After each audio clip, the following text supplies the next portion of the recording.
सात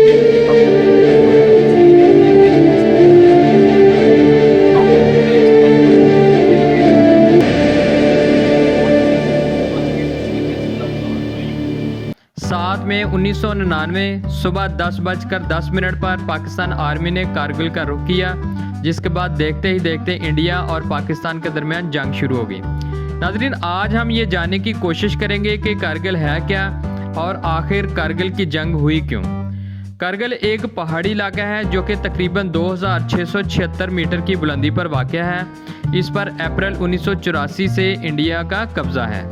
ये कश्मीर के इलाके लद्दाख में वाक़या है और इसको लद्दाख का कैपिटल माना जाता है। इंडिया ने 2019 में लद्दाख को एक अलहदा एडमिनिस्ट्रेटिव यूनिट बना दिया था। कारगिल इंडिया और पाकिस्तान के दरमियान एक मुतनाज़ इलाका है जहां आम आदमी का जाना मुमकिन नहीं।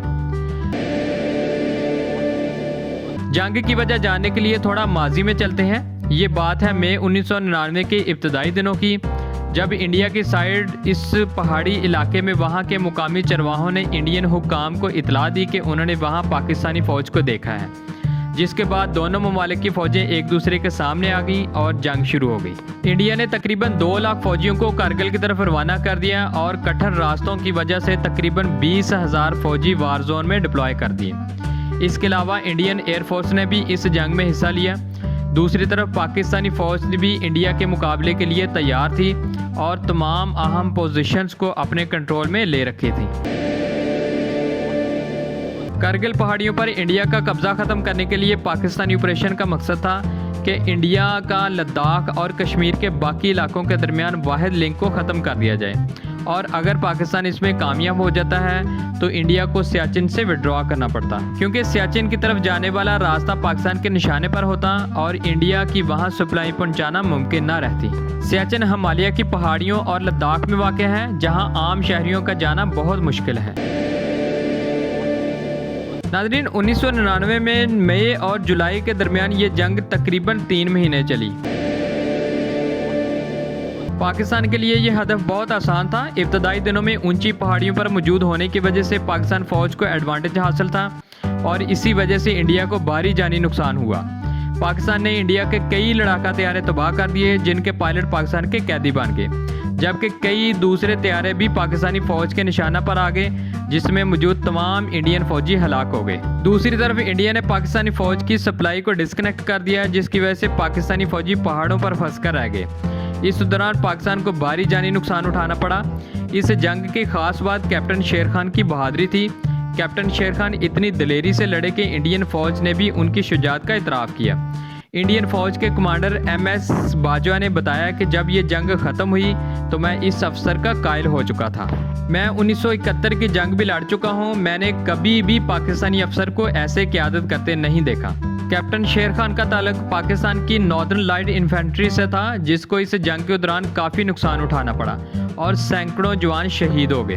कैप्टन शेर खान को पाकिस्तानी फ़ौज के सबसे बड़े आज़ाद निशाने हैदर से नवाजा गया। इंडिया ने पाकिस्तानी शोहदा से हासिल शुदा डॉक्यूमेंट्स जारी करके ये साबित करने की कोशिश की कि ये कार्रवाई शरपसंद अनासर नहीं बल्कि पाकिस्तानी फ़ौज ने की। इसके साथ साथ पाकिस्तान के साबिक आर्मी चीफ और चीफ ऑफ जनरल स्टाफ के दरमियान होने वाली गुफ्तगू को टेप किया और उसको पब्लिक कर दिया और इस ऑडियो को एक सबूत के तौर पर पेश किया कि पाकिस्तानी फ़ौज बराह रास्त इस कार्रवाई में शामिल थी। ताहम इस ऑडियो और हासिल शुदा डॉक्यूमेंट्स की जेन्युइननेस पर आज भी सवालात उठते हैं। इंडिया ने पाकिस्तान को पूरी दुनिया में बदनाम करने के लिए बहुत कोशिश की, जिसमें इंडियन मीडिया, सफारतकार और उसके कई दोस्तों ने अहम किरदार अदा किया। इंडिया ने अमेरिका समेत अपने कई दोस्तों को गलत खबरें दी ताकि पाकिस्तान पर दबाव बढ़ाया जाए। ताहम पाकिस्तान ने पूरी दुनिया के सामने अपना मौका पेश किया और अमेरिका समेत दूसरी बड़ी ताकतों को जंग की असल वजह बताई। इंडिया और पाकिस्तान दोनों ममालिक इस जंग की फतह के दावेदार हैं, लेकिन हकीकत ये है कि हार सिर्फ अमन और शांति की हुई।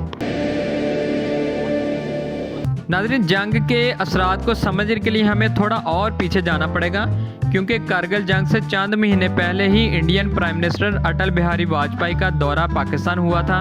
इंडियन प्राइम मिनिस्टर बस में बैठकर पाकिस्तान आए थे और मीनार पाकिस्तान पर अपनी तकरीर के दौरान कहा कि इंडिया पाकिस्तान को दिल से तस्लीम करता है। उस वक्त ऐसा लग रहा था कि दोनों ममालिक अपने ज़ाती मफादात को पीछे रखकर तमाम मसाइल पर बात करना चाहते हैं और मुस्तकबिल में एक साथ चलना चाहते हैं। दोनों ममालिक के प्राइम मिनिस्टर ने लाहौर विजिट के दौरान पीस एग्रीमेंट पर दस्तखत भी किए, लेकिन वो एग्रीमेंट कितना कारआमद साबित हुआ, सूरत हाल आज आपके सामने है। हमें इस बात का अंदाज़ा लगाना होगा कि दोनों ममालिक को इस सारी सूरत हाल का कितना नुकसान हो रहा है और आम शहरी किस कदर मुतासर हो रहे हैं। आपका बहुत बहुत शुक्रिया।